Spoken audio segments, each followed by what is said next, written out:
अरे मेरे दोस्तों, साइंस का ये जो भी 60 नंबर का हमने प्रीवियस ईयर का क्वेश्चन लिया है, आप इसको बना लो और मेरे जितने भी सेट आने वाले हैं मैं स्वयं उसका डिस्कशन करूँगा। आप उसको बार बार देखिए। सबसे पहले यह जो टेस्ट है यह सेम टू सेम जो पहले एग्जाम में होता था वही है, यानी ये सारे क्वेश्चन आए हुए हैं और जो चीज़ आ जाता है सामने वो अपने आप में इम्पोर्टेंट हो जाता है। जैसे खीर आपके सामने आ जाता है तो खाने के लिए मन बेताब हो जाता है, उसी प्रकार ये सारे क्वेश्चन हैं। तो मेरे प्यारे दोस्तों,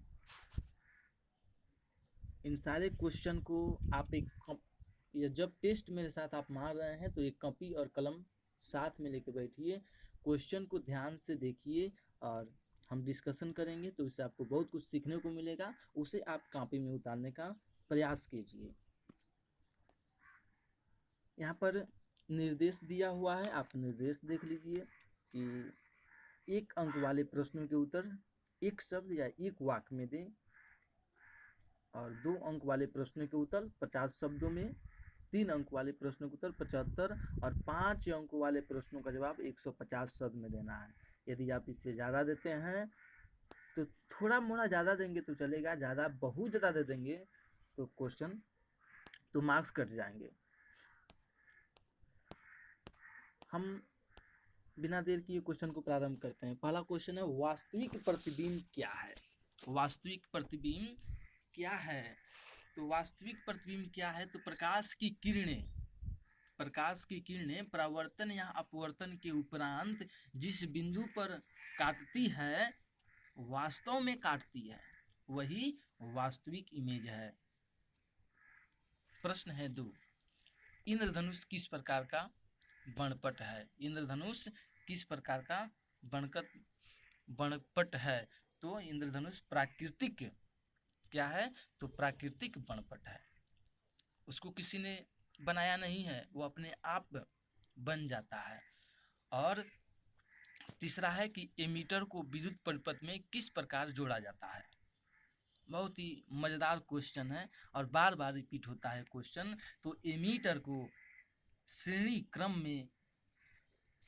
में जोड़ा जाता है। एमीटर को श्रेणी क्रम में। विद्युत हीटर की तार किस मिश्र धातु का बना होता है? तो नाइक्रोम का बना होता है मेरे दोस्तों, नाइक्रोम का बना होता है। लेकिन विद्युत बल्ब का जो फिलामेंट होता है वह टंगस्टन के तार का बना होता है। विद्युत बल्ब का फिलामेंट टंगस्टन के तार का बना होता है। और विद्युत बल्ब में नाइट्रोजन, आर्गन जैसे अक्रिय गैस, हीलियम, ये सारे भरे जाते हैं। क्वेश्चन नंबर 5, दिष्ट धारा के स्रोत का नाम लिखिए। दिष्ट धारा का अर्थ क्या है? डीसी धारा, इसका डीसी यानी डायरेक्ट करंट। तो डायरेक्ट करंट कौन सा है? बैटरी जो होता है, बैटरी हमारे घरों में, वह डायरेक्ट करंट का उदाहरण है। क्या है? डायरेक्ट करंट का उदाहरण है। क्वेश्चन नंबर 6 देखेंगे कि विद्युत विभव से क्या समझते हैं? विद्युत विभव से क्या समझते हैं? तो किसी इकाई धन आवेश को, किसी इकाई धन आवेश को मान लीजिए कि यहाँ पर एक प्लस आवेश है और एक दूसरे आवेश को अनंत से यहाँ तक लाने में, अनंत से यहाँ तक लाने में जो कार्य किया जाता है उसको विद्युत विभव कहा जाता है। उसको हम क्या कहते हैं? विद्युत विभव कहा जाता है। क्वेश्चन नंबर 7, रेलवे सिग्नल में लाल रंग के प्रकाश का उपयोग क्यों किया जाता है? बहुत ही इंपॉर्टेंट क्वेश्चन है। यहाँ पर कहा कि रेलवे में जो रेलवे का सिग्नल लाइन होता है उसमें लाल रंग का प्रयोग किया जाता है। आखिर क्यों? तो क्योंकि लाल रंग का प्रकीर्णन सबसे कम होता है, सबसे कम होता है। आप यहाँ पर ध्यान दीजिएगा, यह प्रिज्म हो गया और प्रिज्म से होकर जब एक प्रकाश की किरणें गुजारा जाता है तो यह 7 रंगों में बंट जाती है। कितने रंगों में बंट जाती है? 7। और जिस पट पर 2, 4, 6, 7। जिस पट पर एरे मिलती है उसको ही बणपट कहते हैं। उसको क्या कहते हैं? बणपट। और इसको हमने नाम दिया है बैजानिया पिनाला। भिबजियोर, क्या? भिबजियोर,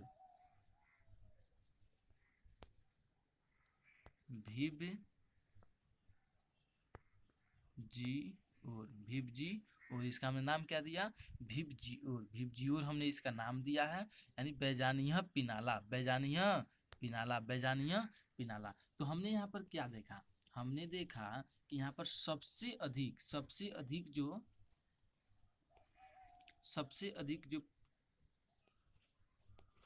अधिक जो परिकीर्णन हुआ था, जब सबसे अधिक परावर्तन किसका हुआ? तो यहाँ पर है बैगनी। कौन है? बैगनी। सबसे अधिक बैगनी का हुआ और सबसे कम लाल का हुआ, सबसे कम लाल का हुआ। तो लाल रंग क्या है? अस्थाई है। लाल रंग क्या है? अस्थाई है। और दूर से भी देखने पर यह लाल ही दिखाई देता है। यही कारण है कि रेलवे के सिग्नल में किस रंग का प्रयोग किया जाता है? लाल रंग, क्योंकि लाल रंग का जो प्रकीर्णन है वह सबसे कम होता है।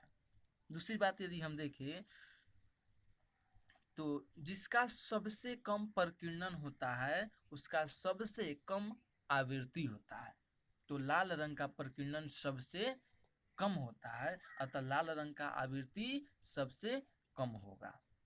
और जिसका आवृत्ति कम होता है उसका वेवलेंथ यानी तरंग दैर्ध्य सबसे अधिक होता है।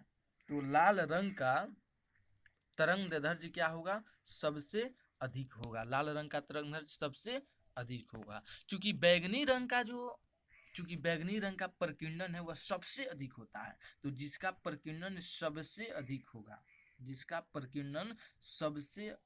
होगा उसका आवृत्ति मैक्सिमम होता है। और फ्रीक्वेंसी मैक्सिमम हो गया, फ्रीक्वेंसी यानी आवृत्ति मैक्सिमम हो गया, तो उसका जो तरंग दैर्ध्य होगा वह कम हो जाता है, क्योंकि C बराबर आवृत्ति गुना तरंग दैर्ध्य। दूसरे शब्दों में कहें तो ऊर्जा बराबर होता है फ्रीक्वेंसी गुना वेवलेंथ, यानी आवृत्ति गुना तरंग दैर्ध्य। यदि आवृत्ति का मान बढ़ेगा तो तरंग दैर्ध्य का मान घटता है, तरंग दैर्ध्य का मान घटता है। तो सबसे ज्यादा ऊर्जा बैगनी रंग का होता है। यही कारण है कि उसका आवृत्ति क्या होता है? महत्तम होता है। हमने इतना सारी जानकारियां क्वेश्चन नंबर 7 से प्राप्त किया, जो बहुत ही इंपॉर्टेंट है। क्वेश्चन नंबर 8 में देखेंगे, कह रहा है कि एसी धारा और दिष्ट धारा यानी डीसी धारा में क्या अंतर है। तो एसी धारा जो है कभी शून्य से हाई होता है तो कभी हाई से शून्य हो जाता है, अर्थात धारा का मान एसी में बदलता है, अल्टरनेट चलता है। जबकि डीसी धारा में इस तरह का किसी भी प्रकार की उतार चढ़ाव नहीं देखा जाता है, यह हमेशा प्रवाहित होता है। एसी धारा की बात करेंगे तो एसी धारा में जो धारा का मान होता है वह बदलता रहता है। एसी धारा में धारा का मान बदलता रहता है और दिशा भी बदलती रहती है, जबकि डीसी धारा में धारा का मान और दिशा नहीं बदलता है। डीसी धारा में धारा का मान और दिशा नहीं बदलता है। और तीसरा पॉइंट लिख लीजिए कि एसी को डीसी में आसानी से बदला जा सकता है। एसी को डीसी में आसानी से बदला जा सकता है, जबकि डीसी को एसी में बदलना बहुत ही कठिन होता है। क्वेश्चन नंबर 9 देखेंगे तो यहाँ पर कहा कि निकट दृष्टि दोष क्या है, इसे किस लेंस से दूर करते हैं। तो निकट दृष्टि दोष, बहुआ निकट दृष्टि दोष में निकट दिखाई देगा, कौन नहीं दिखेगा? तो दूर नहीं दिखेगा। तो निकट में निकट दिखेगा, दूर नहीं दिखेगा। जबकि दूर दृष्टि दोष में दूर दिखता है, निकट नहीं दिखता है। तो द से द प्लस उ, द प्लस उ यानी उतल, तो दूर में उत्तल लेंस, तो बच गया निकट। तो निकट दृष्टि दोष में हम अवतल लेंस का प्रयोग करते हैं। क्वेश्चन नंबर 10, अवतल दर्पण द्वारा बने प्रतिबिंब को स्वच्छ रेखांचित द्वारा दिखाएं। पहला है कि जब वस्तु अनंत पर रखी हो, जब वस्तु कहाँ हो, अनंत पर हो। तो जब वस्तु अनंत पर हो तो ध्यान से फिगर देख लीजिए,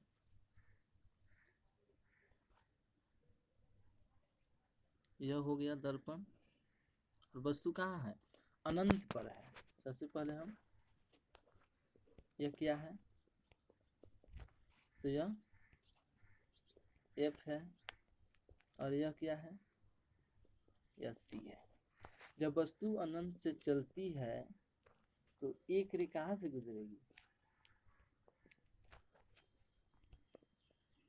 फोकस से, ठीक। और दूसरी रे कहाँ से गुजरेगी, और फोकस से यहाँ से फिर यहाँ पर आती है टकरा कर, और यहाँ से फिर रिटर्न चल जाती है। कुछ दिखा, यानी जब वस्तु अनंत पर है तो इमेज भी कहाँ बन गया, अनंत पर बनता है, यानी अनंत पर कहिए, फोकस पर कहिए, फोकस पर इमेज बन जाता है। दूसरा है जब वस्तु अनंत एवं वक्रता केंद्र के बीच में हो, जब वस्तु अनंत एवं वक्रता केंद्र के बीच में हो। तो आप देख लीजिए इसको भी, यही इसका फिगर होगा।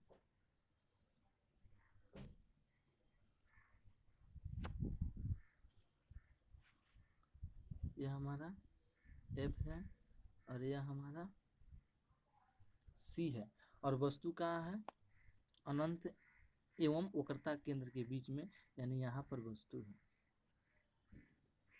इधर अनंत है, ये वक्रता केंद्र है। यहाँ से किरणें चली है और एक फोकस से निकली है, अर्थात फोकस और वक्रता केंद्र में इसका इमेज बन गया। कहाँ बन गया, फोकस और वक्रता केंद्र में इमेज बन गया, फोकस और वक्रता केंद्र के बीच में इमेज बन गया। तीसरा है जब वस्तु वक्रता केंद्र पर रखी हो, जब वस्तु वक्रता केंद्र पर रखी हो तो ये हमारा दर्पण हो गया, यस F है और यह क्या है, C है। वस्तु कहाँ है, C पर है, तो यहाँ से रे चली फोकस से गुजरेगी,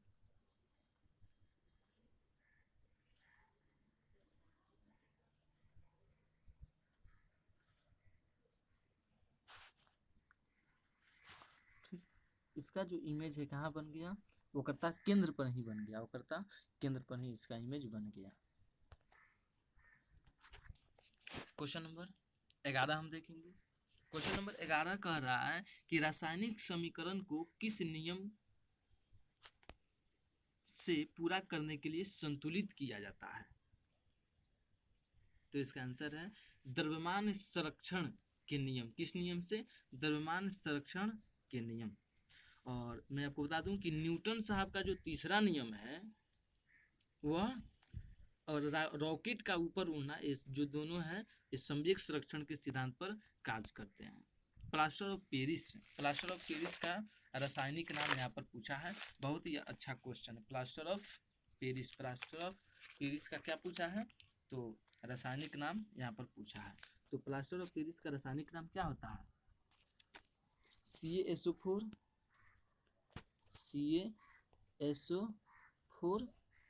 इंटू 1/2 H2O, यही प्लास्टर ऑफ पेरिस है। जब हाथ टूट जाता है तो प्लास्टर किया जाता है, चूना का जो लेप लगा हुआ आप देखते हैं तो वह क्या रहता है, प्लास्टर ऑफ पेरिस रहता है, प्लास्टर ऑफ पेरिस रहता है। CaSO4 into 1/2 H2O, 1/2 H2O।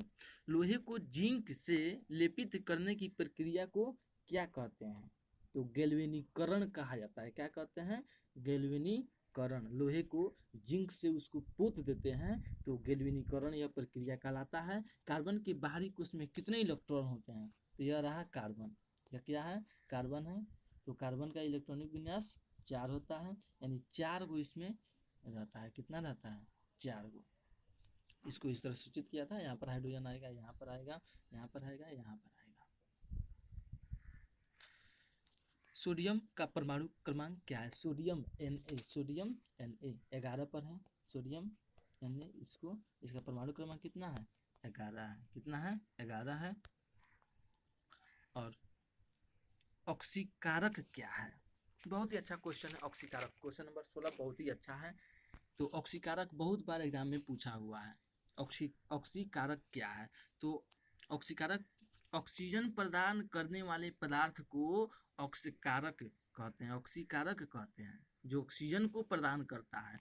तो जिसमें ऑक्सीजन रहेगा, जैसे एग्जाम्पल में देखिए KMnO4, KMnO4 और दूसरा एग्जाम्पल देख लीजिए K2Cr2O7, दोनों में ऑक्सीजन था कि नहीं? तो ऑक्सीजन प्रदान करने वाले पदार्थ को ऑक्सीकारक कहते हैं। क्वेश्चन नंबर 17 उदासीनीकरण अभिक्रिया क्या है? तो देखिए अम्ल प्लस क्षार जब रिएक्ट करता है तो बनाता है नमक। क्या बनाता है? नमक।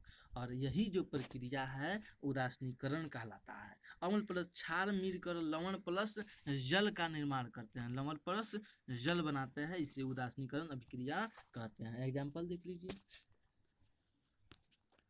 NaOH plus HCl। और देखिए यह जो Na है यह इसके साथ Cl के साथ अभिक्रिया करेगा तो बनाएगा NaCl प्लस H2O बन जाता है, यानी जल बन जाता है। NaCl क्या है? ये खाने वाला सोडा है, साधारण नमक इसे कहते हैं NaCl को। अब देखिए क्वेश्चन नंबर 18 मेंडलीव की आवर्त सारणी तैयार करने के लिए कौन सा मापदंड अपनाया गया था? तो मेंडलीव साहब ने तत्वों को आवर्त सारणी में बैठाने के लिए पहला बात उन्होंने ध्यान दिया था परमाणु द्रव्यमान पर। परमाणु द्रव्यमान को बढ़ते हुए क्रम में इन्होंने सजाया था। और दूसरा था समान गुणधर्म वाले तत्वों को एक समूह में रखने का प्रयास किया था। आप याद कीजिएगा। क्वेश्चन नंबर 20 हाइड्रोकार्बन क्या है? संतृप्त एवं असंतृप्त हाइड्रोकार्बन के बीच अंतर स्पष्ट करना है। तो हाइड्रोकार्बन क्या है? तो कार्बन और हाइड्रोजन के संयोग से बने यौगिक को हाइड्रोकार्बन कहते हैं। कार्बन और हाइड्रोजन के संयोग से बना हुआ जो यौगिक होता है उसको हाइड्रोकार्बन कहते हैं। जैसे आप देखिए CH4, इसको मीथेन कहते हैं। C2H2, तो इसमें देखिए कार्बन भी है और हाइड्रोजन भी है। तो कार्बन और हाइड्रोजन के मिलने से जो यौगिक बनता है उसको हम क्या कहते हैं? हाइड्रोकार्बन। हाइड्रोकार्बन दो प्रकार का होता है, एक संतृप्त और एक असंतृप्त। तो संतृप्त क्या है और असंतृप्त क्या है? संतृप्त में सिंगल बॉन्ड से सभी जुड़े हुए रहते हैं। संतृप्त में सिंगल बॉन्ड पाया जाता है, जैसे यह कार्बन है तो यहाँ पर देखिए इस सब में सिंगल बॉन्ड है और सब में H लगा हुआ है, तो सिंगल बॉन्ड है। ठीक, इसी प्रकार देखिए डबल कार्बन, सब में क्या है? सिंगल बॉन्ड है। सब में सिंगल बॉन्ड है। तो इसको हम क्या कहेंगे? संतृप्त कहेंगे। तो जिसमें सिंगल कार्बन जो सिंगल बॉन्ड से जुड़ा हुआ रहता है उसको संतृप्त हाइड्रोकार्बन कहते हैं। और कार्बन के चारों परमाणु किससे जुड़े हुए रहते हैं? हाइड्रोजन से जुड़े हुए रहते हैं इसमें, यानी इस कार्बन के जितने भी बॉन्ड होते हैं वे सारे फुलफिल रहते हैं। जबकि असंतृप्त में देखेंगे तो यह दो प्रकार का होता है, एक में डबल बॉन्ड रहता है और एक में ट्रिपल बॉन्ड रहता है। जैसे डबल बॉन्ड का आप देख लीजिए, यह कार्बन है और कार्बन है, इसके बीच में डबल है तो 2 गो, इसका 4 गो चाहिए तो 2 गो, ये हो गया 2 गो, और इसका 4 गो चाहिए तो 2 गो। तो यह और इसको इन से सूचित करते हैं, अर्थात यह क्या है? तो एथीन है। क्या है? एथीन है। और जिसमें ट्रिपल बंद रहता है उसको आइन से सूचित करते हैं। और यही यहाँ पर हम ट्रिपल बंद दे देते इसको मिथाइन कहेंगे। क्या कहेंगे? मिथाइन। तो यहाँ पर यह नहीं होगा। ठीक, और यहाँ भी यह नहीं होगा क्योंकि 3 गो 1 4 गो, 3 गो 1 4 गो, तो ये मिथाइन हो गया। क्वेश्चन नंबर 21 किण्वन क्या है? बहुत ही अच्छा क्वेश्चन है, किडवन का है, कई बार एग्जाम में पूछा है। तो अवायवीय श्वसन में, किस श्वसन में? अवायवीय श्वसन में ग्लूकोज ऑक्सीजन की अनुपस्थिति में इथेनॉल एवं कार्बन डाइऑक्साइड में बदल जाता है, यह किडवन कहलाता है। किसमें बदलता है? ध्यान दीजिए, इथेनॉल और कार्बन डाइऑक्साइड में। यही कारण है कि पावरोटी हम बहुत ही आसानी से फुला लेते हैं, बना लेते हैं। ठीक। क्वेश्चन नंबर 22, रक्त में प्लेटलेट्स का क्या अर्थ है? तो रक्त में प्लेटलेट्स जो होता है वह रक्त को थक्का बनने में मदद करता है।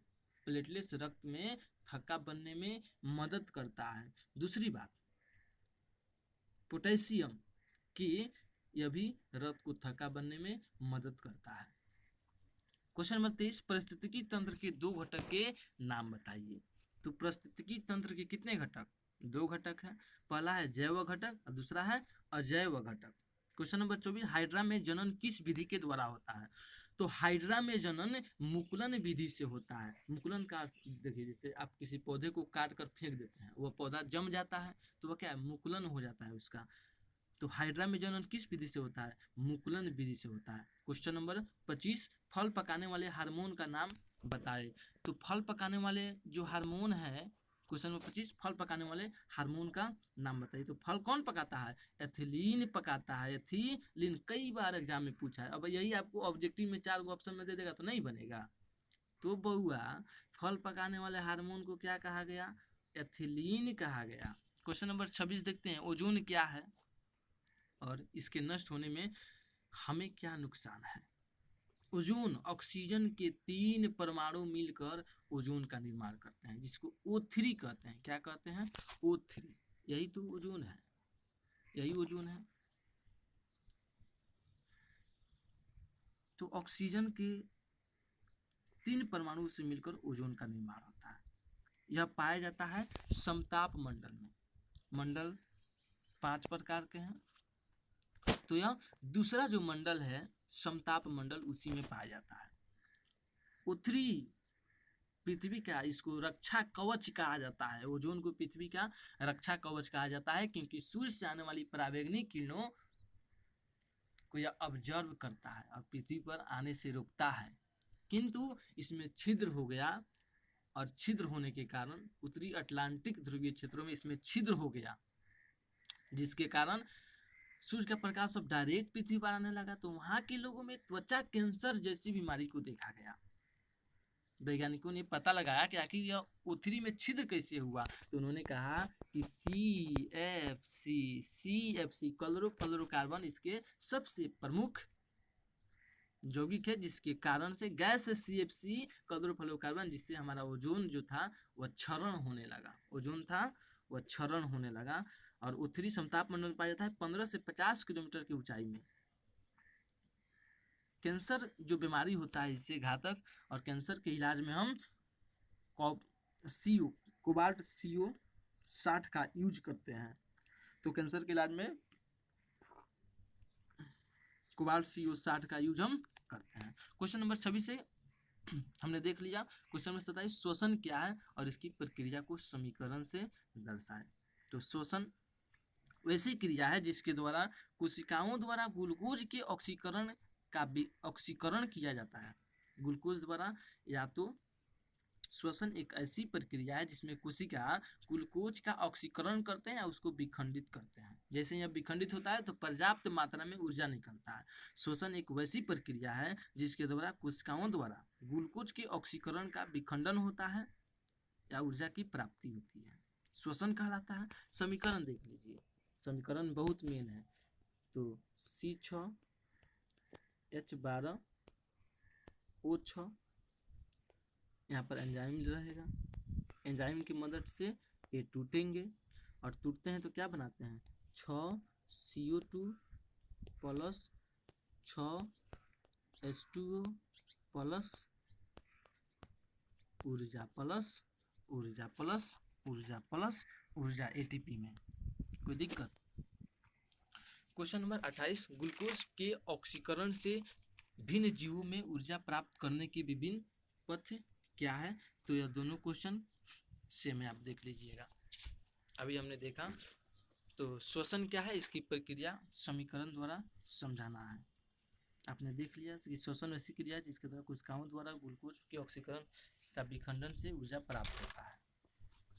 क्वेश्चन नंबर 29 देखते हैं। ग्लूकोज के ऊतक संवर्धन क्या है, संक्षेप में लिखे, तो आप ये अपने किताब से देख लीजिएगा।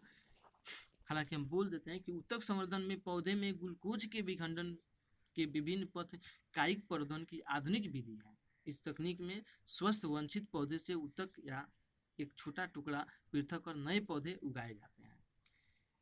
क्या किया जाता है, एक छोटे पौधे को पृथक किया जाता है जो स्वस्थ होता है और उसी से एक नया पौधा उगाया जाता है। जैसे नर्सरी ऊतक संवर्धन का सबसे मस्त उदाहरण है। लिंग क्रोमोसोम क्या है, ये 5 नंबर का अपने कॉपी अपने किताब से आप देख लीजिएगा। लिंग क्रोमोसोम में मैं थोड़ा सा बता देता हूँ कि मनुष्य में 23 जोड़ा क्रोमोसोम पाया जाता है। 23 दूना 46 क्रोमोसोम और जोड़ा में 23 जोड़ा, जिसमें जो 23वां एवं अंतिम जोड़ा है वह मनुष्य के लिंग निर्धारण के लिए जाना जाता है। यदि XX है, डबल X है तो वह फीमेल होगा और XY है तो मेल होगा। अब जिसका इंतजार था वह प्रश्न आ गया, ऑब्जेक्टिव प्रश्न आ गया है। आप ध्यान से देखिए इन ऑब्जेक्टिव प्रश्नों को। पहला प्रश्न है कि एक प्रकाश किरण समतल दर्पण पर लंबवत आपतित होता है, परावर्तन कोण का मान बताइए। कह रहा है कि एक प्रकाश किरण है और एक समतल दर्पण पर लंबवत आपतित हो रही है, तो लंबवत आती हुई किरणें जिधर से आती है उधरे लौट जाती है, तो कितने डिग्री का कोण बनेगा भाई, समझ में आया कि नहीं। 90 डिग्री का, यहाँ पर तो 90 डिग्री का लंबवत आ रही है तो 90 डिग्री, तो 90 डिग्री का कोण बन जाएगा। क्वेश्चन नंबर 2, वायु का निरपेक्ष अपवर्तनांक वास्तव में होता है, तो वायु का निरपेक्ष अपवर्तनांक कितना होता है बताइए, तेजी से बताइए। तो 1 से क्या होता है, अधिक होता है। वायु का निरपेक्ष अपवर्तनांक 1 से अधिक होता है। देखो सी आंसर हो जाएगा, 1 से अधिक, 1 से अधिक। क्वेश्चन नंबर 3, स्पष्ट दृष्टि की न्यूनतम दूरी कई बार प्रश्न में पूछा है, कितना होता है बताइए। स्पष्ट दृष्टि की न्यूनतम दूरी कितना होता है, कितना होता है, तो यहाँ पर 25 मीटर है, 25 सेंटीमीटर। ध्यान दीजिएगा, मीटर नहीं सेंटीमीटर। ऑप्शन नंबर ये, ऑप्शन नंबर ये, ऑप्शन नंबर ये हमारा हो जाएगा 25 सेंटीमीटर, 25 सेंटीमीटर। क्वेश्चन नंबर हम 4 देखेंगे। वोल्ट बराबर होता है जहाँ C बराबर कूलम, J जूल और A एम्पियर है, तो क्या होगा बताइए, क्या हो जाएगा। जूल पर सेकेंड को क्या कहते हैं, वोल्ट कहते हैं। जूल पर सेकेंड को वोल्ट कहते हैं। ऑप्शन नंबर बी, जूल पर सेकेंड को क्या कहते हैं, वोल्ट कहते हैं। याद करने वाला चीज है, जूल पर सेकेंड को वोल्ट कहते हैं। क्वेश्चन नंबर 5 देखिए, विद्युत धारा का चुंबकीय प्रभाव किसने खोज निकाला था, विद्युत धारा का चुंबकीय प्रभाव किसने खोज निकाला था। तो क्वेश्चन नंबर 5 हम देखेंगे। क्वेश्चन नंबर 5, क्वेश्चन नंबर 5 की विद्युत धारा का चुंबकीय प्रभाव किसने निकाला था सबसे पहले, ऑस्टेड साहब, यानी option number B, option number B, option number B, Oersted साहब ने निकाला था। ऑस्टेड साहब ने सबसे पहले विद्युत धारा का चुंबकीय प्रभाव की खोज किया था। घरों में विद्युत आपूर्ति की जाती है, बहुत ही मस्त प्रश्न है। क्वेश्चन नंबर 6, क्वेश्चन नंबर 6 देखेंगे, कितना 220 प्रत्यावर्ती धारा यानी AC धारा, AC। क्वेश्चन नंबर 6 का C, घरों में विद्युत आपूर्ति की जाती है 220 volt AC, 220 volt AC। Question number 7, lens में कितने मुख्य फोकस होते हैं बताइए, आप कमेंट कीजिए जल्दी। लेंस में कितने मुख्य फोकस होते हैं, 7, तो इसका क्या हो जाएगा। अरे यार 2 गो ना होता है, क्यों कंफ्यूज जाते हो, कई गो, 2 गो होता है। अब केमिस्ट्री में आते हैं, तांबा और जिंक के मिश्रण धातु को क्या कहते हैं, तो तांबा और जिंक के मिश्रण धातु को हम क्या कहेंगे, पित्तल कहेंगे। क्या कहेंगे, पित्तल कहेंगे, पिता जी, ठीक है, पिता जी, पिता जी। क्वेश्चन नंबर 9, अम्लीय विलयन का पीएच मान अम्ल है, तो अम्ल 7 से कम होगा, 7 से कम होगा, 7 से कम होगा। क्षार रहता तो 7 से अधिक होगा, 7 से अधिक होगा। अगर न्यूट्रल उदासीन रहता तो 7 के बराबर, नमक रहता तो कोई दिक्कत। क्वेश्चन नंबर 10, एल्केन का समान सूत्र क्या है? एल्केन का समान सूत्र क्या है? तो एल्केन का समान सूत्र होता है CnH2n plus 2, CnH2n plus 2, CnH2n plus 2, CnH2n plus 2। और यह जो सूत्र है ऑप्शन नंबर डी एल्कीन का है, और ऊपर वाला एल्काइन का है, एल्काइन का है, एल्काइन का है। ठीक।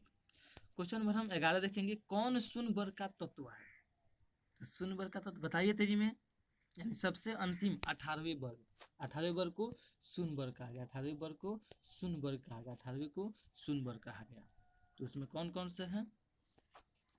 हीलियम है, नियोन है, आर्गन है, क्रिप्टॉन है, जेनॉन है और रेनॉन है।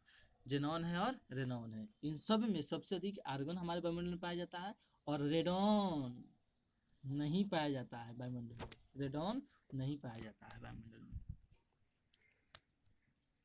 तो क्या हो जाएगा इसमें? ऑप्शन हमारा हीलियम हो जाएगा। कार्बन की संयोजकता क्या होती है? तो कार्बन की संयोजकता 4 होती है। कितनी होती है? 4। कार्बन की संयोजकता 4 होती है। क्वेश्चन नंबर हम 13 देखते हैं। क्वेश्चन नंबर 13 कहता है कि किस आवर्त में सबसे अधिक तत्व है? किस आवर्त में सबसे अधिक तत्व है? बहुत बार क्वेश्चन पूछ चुका है, तो इसका आंसर क्या हो जाएगा? पहला तो होगा नहीं, दूसरा भी नहीं होगा, अर्थात 7वें में। कितने में? 7वें में। Option number C, option number C answer रहेगा। CHO अभिक्रियाशील मूलक को क्या कहते हैं? CHO को क्या कहते हैं बताइए? CHO को क्या कहते हैं? क्या बात है, एल्डिहाइड कहते हैं। क्या कहते हैं? एल्डिहाइड कहते हैं। जबकि कीटोन है, CO है कीटोन, अम्ल है OH और ईथर है, ईथर आप समझ करते हैं। तो पारिस्थितिकी तंत्र में ऊर्जा का प्रवाह होता है, क्या होता है? एक दिशा में होता है, यानी option number A, option number A एक दिशा में। पादप अपशिष्ट संचित रहते हैं। पादप अपशिष्ट किसमें संचित रहते हैं? तो छाल में भी, पत्तियों में भी, कोशिकीय रिक्तिकाओं में भी, यानी इन सभी में।